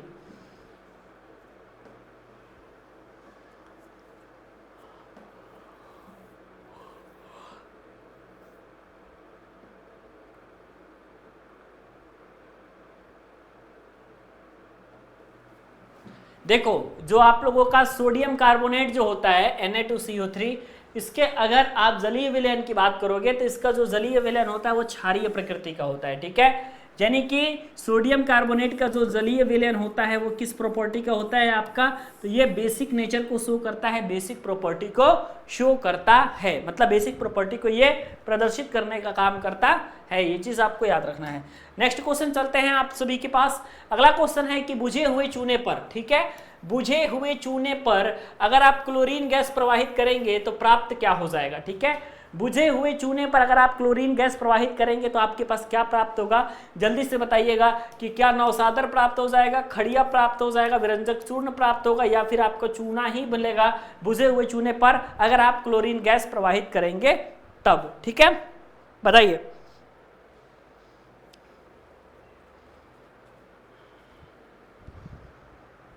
अरे भाई बुझा हुआ चूना CaO और इस पर अगर आप Cl2 प्रवाहित कर रहे हैं, ठीक है, क्या बनेगा जल्दी से बताओ। सीधे सीधे दिखाई दे रहा है वही बनेगा, हैं? कई बार जो है ना केमिकल रिएक्शन वाले क्वेश्चन आसान हो जाते हैं आपके लिए, क्योंकि सीधे तौर पे वो चीज़ पूछी जाती है और आपके सामने वो चीज़ सीधे सीधे दिख रही होती है, ठीक है। जैसे CaO कैल्शियम ऑक्साइड, जिसे आप बुझा हुआ चूना कह रहे हो, ठीक है, तो जो CaO है कैल्शियम ऑक्साइड है, जो बुझा हुआ चूना है, इस पर आप जो है सीधे Cl2 प्रवाहित कर दे रहे हो तो बनने वाला है CaOCl2 और इसका नाम होता है कैल्शियम ऑक्सीक्लोराइड। और कैल्शियम ऑक्सीक्लोराइड को आप लोग क्या कहते हो? कैल्शियम ऑक्सीक्लोराइड को ही तो आप लोग जो है ये विरंजक चूर्ण कहते हो, ठीक है। बस हो गया काम। आगे बढ़ते हैं। आगे आपके पास ऊर्ध्वपातज पदार्थ कौन सा होता है? देखो ऊर्ध्वपातन एक आपकी प्रक्रिया होती है, ठीक है, इसको आप सब्लिमेशन कहते हो। ऊर्ध्वपातन आपके पास एक प्रक्रिया होती है जिसको आप सब्लिमेशन कहते हो। इसमें आपको जो है सॉलिड जो है डायरेक्टली आपका चेंज होता है स्टेट ऑफ मैटर गैस में, तो सॉलिड से डायरेक्ट गैस का चेंज होना ही आपका ऊर्ध्वपातन होता है, ठीक है। पहली चीज, सॉलिड का डायरेक्ट गैस में चेंज होना ही आपका क्या होता है? ऊर्ध्वपातन होता है, ओके। अब जब आपका ये ऊर्ध्वपातन होता है तो कुछ आपके पास ऊर्ध्वपातज पदार्थ भी होते हैं, ठीक है, यानी कि जो क्या करते हैं डायरेक्ट आपके सॉलिड से गैस में चेंज हो जाते हैं। तो ये वाला ऑप्शन आपका सही हो जाएगा, बी वाला ऑप्शन, जिसका आपके पास होता है NH4Cl, जिसको आप अमोनियम क्लोराइड कहते हो, ठीक है। NH4Cl क्या होता है आपका? अमोनियम क्लोराइड होता है और ये क्या होता है? सॉलिड से डायरेक्ट चेंज होता है किसमें? तो सॉलिड से डायरेक्ट चेंज होता है सर गैस में, ठीक है। तो जो भी सॉलिड से गैस में चेंज होगा उसको आप यही कहोगे, इसको आप नौसादर के नाम से भी जानते हो। अगला क्वेश्चन, नेक्स्ट क्वेश्चन है निम्न में से किस पदार्थ का प्रयोग, निम्न में से किस पदार्थ का प्रयोग आप अग्निशामक के रूप में करते हैं? ऑप्शन ए है बेकिंग सोडा, ऑप्शन बी है धावन सोडा, ऑप्शन सी है कॉस्टिक सोडा और ऑप्शन डी है नमक। किसका प्रयोग करेंगे आप, जल्दी से बताओ तो, किसका प्रयोग करेंगे आप अग्निशामक के यंत्र के रूप में, है ना?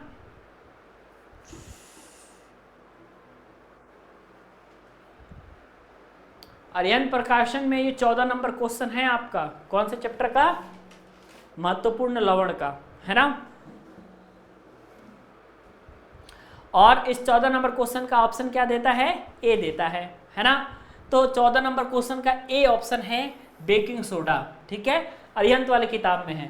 पॉलिटेक्निक में जिसको बैच ज्वाइन करना है वो इस नंबर पे व्हाट्सअप कर सकता है, ठीक है? आपके पास व्हाट्सअप का नंबर है, यही नंबर आपका व्हाट्सअप का हमेशा रहता है, इस पर व्हाट्सअप करिएगा और आपको जो है पांडे जी टेक्निकल का कोर्स मिल जाएगा, ठीक है? जो आपके पास लाइव बैच है पॉलिटेक्निक का वो आपको मिल जाएगा दोस्तों 299 रुपए में, और आपका जो पीडीएफ है, जो आपका नोट्स है, ये चीज़ें जो है आपकी मिल जाती हैं सिर्फ आपकी 99 रुपीज़ में, वो भी पांडे जी टेक्निकल ऐप पर। तो ज़्यादा से ज़्यादा लोग पांडे जी टेक्निकल ऐप ही डाउनलोड कर लीजिएगा, नहीं तो इस नंबर पे व्हाट्सअप कर लीजिएगा तो आपको अवेलेबल करवा दिया जाएगा, ठीक है? आगे बढ़ते हैं नेक्स्ट क्वेश्चन। रेड लेड का रासायनिक नाम क्या होता है? रेड लेड का रासायनिक नाम, chemical name, lead monoxide, lead nitrate, lead sulphide या ट्राइप्लम्बिक टेट्राऑक्साइड? क्या राइट आंसर होगा, जल्दी बताओ। ये सारे क्वेश्चंस किताब के हैं भाई, है ना? ये सारे क्वेश्चंस आपके कहाँ के हैं, किताब के हैं, कहीं और के नहीं है, ठीक है? रेड लेड का रासायनिक नाम बताओ भाई। और मैं किताब के सारे क्वेश्चंस लगभग इसलिए करवा देता हूँ ताकि अगर मान लो कि कोई स्टूडेंट्स के पास किताब नहीं है तो उसे ऐसे टेंशन लेने की जरूरत ना पड़े कि सर अब हमें 500 रुपए की किताब भी खरीदनी पड़ेगी, है ना? नहीं है तो कोई बात नहीं है यार, क्या हो गया, ठीक है? ओके जी। तो रेड लेड का जो रासायनिक नाम हो जाएगा ये हो जाएगा आपका ट्राइप्लम्बिक टेट्राऑक्साइड, ये चीज आप लोग याद रखिएगा। Option number D is your right answer. इसका ऑप्शन आपका क्या हो जाएगा, ऑप्शन डी हो जाएगा। नेक्स्ट क्वेश्चन देखिए, यही बेटा पांडे जी टेक्निकल का ऐप है। जो लोग नए हैं ना वो लोग पांडे जी टेक्निकल ऐप के बारे में नहीं जानते हैं मैक्सिमम लोग। तो ये बेटा आपका पांडे जी टेक्निकल ऐप है और इस पांडे जी टेक्निकल ऐप पर आप क्या कर सकते हैं, अपने कोर्सेज को ले सकते हैं पॉलिटेक्निक के, ठीक है? तो पॉलिटेक्निक वाले कोर्सेज को आपको लेने के लिए प्ले स्टोर के, गूगल के प्ले स्टोर से आपको डाउनलोड करना पड़ेगा पांडे जी टेक्निकल ऐप, ठीक है? नेक्स्ट क्वेश्चन, अगला क्वेश्चन आपके पास ये है कि विरंजक चूर्ण पर तनु H2SO4 की अभिक्रिया कराने से कौन सी गैस निकलती है? विरंजक चूर्ण पर तनु H2SO4 की अभिक्रिया कराएंगे तो हाइड्रोजन निकल जाएगा, अमोनिया निकल जाएगा, क्लोरीन निकल जाएगा या कार्बन डाइऑक्साइड निकलेगा, ठीक है? तनु है, ये H2SO4 जो है ये तनु है और तनु H2SO4 की अभिक्रिया हो रही है विरंजक चूर्ण पे। जल्दी से बताओ, स्क्रीन आपके लिए खाली है एकदम बेहतरीन वाली।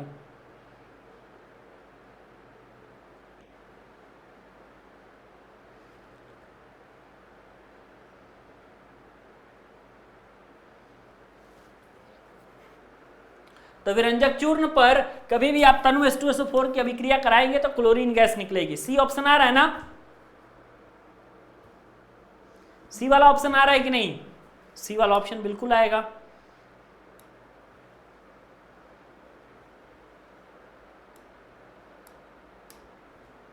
क्लोरोफॉर्म बनाने में क्या प्रयोग होता है? पहली बात तो आप लोगों को क्लोरोफॉर्म का सूत्र आना चाहिए, ठीक है? आप लोग बताओ तो कमेंट सेक्शन में कि क्लोरोफॉर्म का सूत्र क्या होता है, ठीक है? क्लोरोफॉर्म का सूत्र क्या होता है जरा कमेंट सेक्शन में बताओ तो जरा।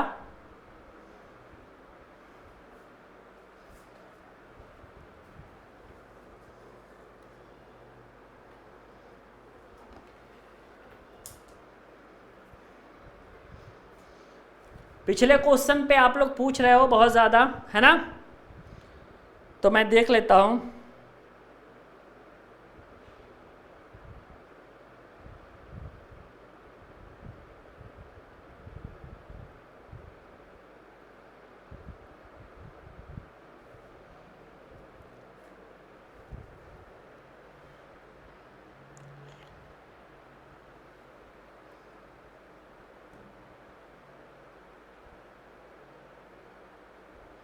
या तो ट्राइप्लम्बिक टेट्राऑक्साइड दे रहा है, ये लेड टेट्राऑक्साइड दे रहा है, ठीक है? PB 3O4 दे रहा है, और आपके पास ये लेड टेट्रा ऑक्साइड, ठीक है, लेड टेट्रा ऑक्साइड ये दे रहा है आपका, ठीक है, राइट आंसर, ओके, Pb3O और Pb3O4। लेकिन अगर नहीं रहेगा तो ये वाला ऑप्शन नंबर डी ही आपका सही होगा, ठीक है, ध्यान से देख लेना आप लोग। भावेश भी आ चुके हैं, जल्दी से आंसर राइट बताओ भाई। मैं जानता हूं ना यार किसका राइट आंसर यही होगा। अरे भैया ये पॉलिटेक्निक प्रवेश परीक्षा का क्वेश्चन है, ठीक है, पॉलिटेक्निक प्रवेश परीक्षा का क्वेश्चन है और आपको बहुत ज़्यादा टेंशन लेने की जरूरत नहीं है, ठीक है। वापस मैं देख चुका हूं, और ये क्वेश्चन जब आया था ना पेपर में, तो उस समय पहली बात आपको ये देखना है कि क्या चीज़ें पूछी गई थी, यही चीज़ें पूछी गई थी आपकी, ठीक है। अगले क्वेश्चन पे चलो। क्लोरोफॉर्म बनाने में क्या सूत्र मतलब प्रयोग होता है? पहली बात को आपको क्लोरोफॉर्म को सूत्र आना चाहिए, और उसके बाद आपको जो है ये बताना है कि क्लोरोफॉर्म को बनाने में आप यूज़ किसका करते हो, ठीक है। जल्दी से बताओ क्या यूज़ करोगे अगर आप क्लोरोफॉर्म बनाना चाहते हो तो। चलो ऑप्शन नंबर सी आ रहा है, बहुत बढ़िया। और ऑप्शन नंबर सी के आने के साथ साथ आप लोगों को क्लोरोफॉर्म भी आप लोगों का इसका सूत्र भी आपके पास आ रहा है कि सर क्लोरोफॉर्म कैसे बनेगा, ठीक है, ये भी बहुत अच्छी बात है। क्लोरोफॉर्म जो है इसका सूत्र, पहली चीज देखो कि क्लोरोफॉर्म का सूत्र क्या होता है। इसका सूत्र आपका CHCl3 होता है, ये क्लोरोफॉर्म का सूत्र होता है। और क्लोरोफॉर्म को बनाने में जो है CaOCl2 का यूज़ किया जाता है, कैल्शियम ऑक्सीक्लोराइड का यूज़ किया जाता है, तो इसलिए आप लोग ऑप्शन नंबर सी पूछ लिए। तो यादव और बहुत सारे स्टूडेंट्स नए हैं, ठीक है, नए स्टूडेंट सभी लोग भाई वीडियो को लाइक कर देंगे, चैनल को सब्सक्राइब कर लेंगे, ओके। पांडे टेक्निकल आप सभी के लिए पॉलिटेक्निक प्रवेश परीक्षा में हमेशा बेहतरीन तरीके से खड़ा है, और आप सभी के लिए जो है पॉलिटेक्निक प्रवेश परीक्षा की तैयारी कराता है, ठीक है। क्लोरोफॉर्म बनाने के 4 स्टेप्स होते हैं आपको जैसे कि मालूम है ना, और ये चीज़ें जो हैं आपकी ये पूछी जाती हैं आपकी पॉलिटेक्निक प्रवेश परीक्षा में, ठीक है। और मैं आपको बताऊं ये इंटरमीडिएट के कोर्सेज में आता है कि मतलब क्लोरोफॉर्म बनाने के कौन कौन से मेथड होते हैं, ये आप लोग इंटरमीडिएट में पढ़ते हो, ठीक है। जब इंटरमीडिएट में पढ़ते हो ना, इसलिए आप लोगों को जो लोग इंटर पास होंगे उन लोगों को सीधे सीधे याद आ रहा है। भाई देखिए ये पांडे टेक्निकल का ऐप है, आप सभी के लिए बहुत बेहतरीन वीडियो आज रिकॉर्ड की गई है, जो वीडियोज आपकी कल से आनी शुरू हो जाएगी, ठीक है ना। तो आपके पास जो है अगर आप उन वीडियोस को देखना चाहते हो तो भाई चैनल को सब्सक्राइब करना पड़ेगा, ठीक है। कल से आपकी लगातार वो सारी वीडियोस आनी शुरू हो जाएंगी जो कि आज संडे के दिन रिकॉर्ड हुई हैं, ठीक है। आगे है विरंजक चूर्ण वायु में रखने पर बेकार हो जाता है। विरंजक चूर्ण जो आपका होता है ये वायु में रखने पर बेकार हो जाता है, क्योंकि इसके पीछे का रीजन क्या है, यह अपघटित होकर के Cl2 निकालता है साहब, इसीलिए बेकार हो जाता है। ऑप्शन नंबर बी कह रहा है कि यह CO2 अवशोषित करके CaCO3 बनाता है, या वायु में ऑक्सीजन से प्रभावित होता है, या इनमें से कोई नहीं। जल्दी से आंसर बताओ तो फटाफट, राइट आंसर क्या हो जाएगा। वायु में रखने पे ये बेकार क्यों होता है, बस हमको इस बात का आंसर चाहिए, ठीक है। देखो जो आपका विरंजक चूर्ण होता है ना, जब आप इसे वायु में रखते हो तो वायु में रखने पर इसका सीधा सा इफेक्ट ये होता है आपका कि विरंजक चूर्ण वायु में रखने पर बहुत ज़्यादा बेकार हो जाता है, क्योंकि यह अपघटित होकर के आपका Cl2 निकालता है, ठीक है। तो यह पहली बात तो अपघटित हो जाता है, अपघटित होकर के जल्दी जल्दी Cl2 निकालने लगता है ना, जिसके कारण जो है आपका ऑप्शन नंबर ए इसका राइट आंसर हो जाएगा, ठीक है। 1 घंटा 10 मिनट से आपकी क्लासेस बेटा चल रही हैं, और आप सभी जो है मैक्सिमम लोग लेट से आ रहे हैं, तो लेट से मत आया करिए। पेट की अम्लता को दूर करने के लिए क्या प्रयोग होता है, ठीक है। पेट में अगर मान लो कि हो जाती है किसी की एसिडिटी, तो उस एसिडिटी को दूर करने के लिए आप यूज क्या करते हो। ऑप्शन नंबर ए है कि सर धावन सोडा यूज कर लेते हैं, बी ऑप्शन है साधारण नमक यूज करते हैं सर, ऑप्शन नंबर सी है कि फिटकरी का यूज करते हैं सर, ऑप्शन नंबर डी है कि सर बेकिंग सोडा का यूज करते हैं। किसका यूज करते हैं ज़्यादा बताओ तो फटाफट आप लोग, कि पेट की अम्लता को दूर करने के लिए प्रयोग किसका करते हो, ठीक है, जल्दी से।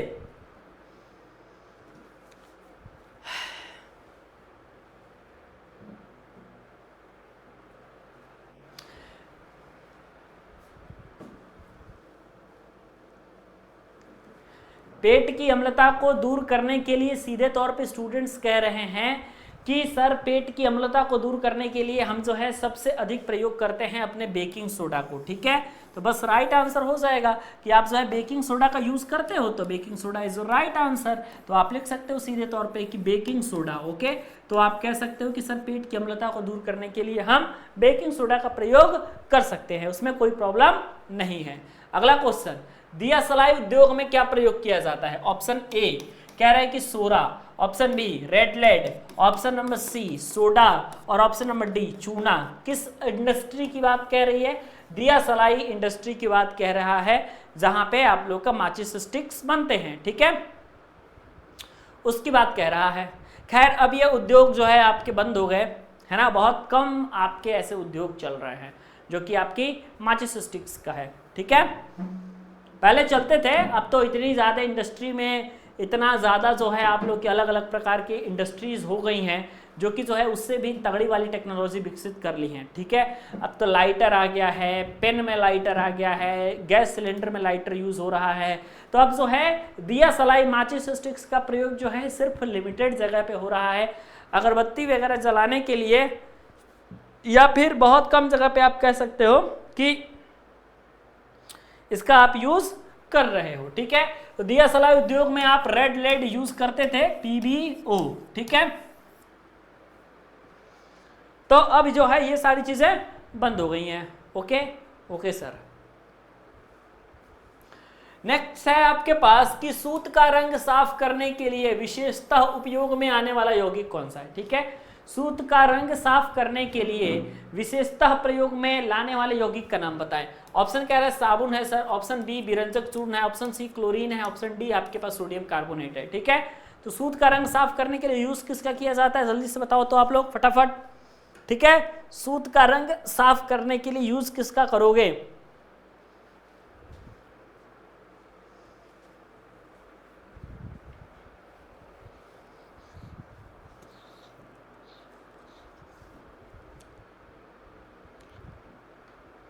विरंजक चूर्ण कह रहे हो आप लोग, ऐसा क्या? देखो सूत का रंग साफ करने के लिए जो आप यूज करते हो, यूज करते हो आप लोग विरंजक चूर्ण का, ठीक है। इसका प्रयोग मैं साफ साफ यहां पे लिख देता हूं कि इसका प्रयोग, ठीक है, किस लिए किया जाता है? इसका प्रयोग सूत का रंग, ठीक है, इसका प्रयोग सूत का रंग साफ करने के लिए, सूत का रंग साफ करने के लिए प्रयोग किया जाता है, ठीक है, प्रयोग किया जाता है, ठीक है। तो ये चीज आप लोग देख सकते हो, बहुत इंपॉर्टेंट है भाई, है ना। आगे ये पांडे जी टेक्निकल का ऐप है, ठीक है। सब लोग सारे बच्चे जिसके पास पांडे जी टेक्निकल का ऐप नहीं है उनके मोबाइल फोन में प्लीज जो है आप जरूर कर दीजिए, ठीक है। नेक्स्ट बढ़ते हैं आगे। आगे है आपके पास बेकिंग पाउडर का रासायनिक नाम, sodium bicarbonate, sodium carbonate, sodium chloride या विरंजक चूर्ण। बेकिंग पाउडर का रासायनिक नाम, केमिकल नेम कह रहा है, जल्दी से। बेकिंग पाउडर का रासायनिक नाम जल्दी से बताओ तो क्या होगा? बेकिंग पाउडर का रासायनिक नाम मैं जान जाऊं, है ना।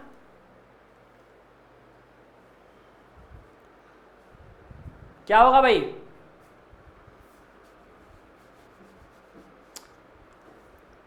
सोडियम बाइकार्बोनेट पे चल रहे हो आप लोग, ठीक है, अच्छी बात है। ये सारे क्वेश्चन जो हैं आपके ना, ये हाई स्कूल लेवल के क्वेश्चन हैं, आप लोग को खुद ही मालूम है कि क्लास 10th में इस तरीके के इस लेवल के क्वेश्चंस आपके पढ़ाए जाते हैं। बस वही चीज़ आपको करना है, ठीक है। आगे बढ़ते हैं। नेक्स्ट है आपके पास नौसादर का रासायनिक सूत्र NH4Cl, ये तो आपको मालूम ही है, ऑप्शन नंबर सी।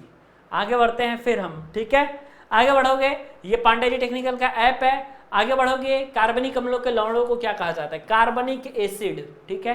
कार्बनिक अम्ल होता है उसके लवण क्या कहते हैं, ये बताइए फटाफट। कार्बनिक अम्लों के जो लवण होते हैं उसे हम कार्बाइड कहते हैं। क्या कहते हैं साहब? कार्बनिक अम्लों के लवण को हम कार्बाइड कहते हैं। ऑप्शन नंबर ए, इसको आप यहाँ पे टिक कर सकते हैं। आगे बढ़ते हैं नेक्स्ट क्वेश्चन। एक आदर्श ईंधन की विशेषता है, जल्दी से बताओ, ठीक है। आदर्श ईंधन की विशेषताएं क्या हो जाएंगी आपके पास, ठीक है। फर्स्ट बताना है आपको।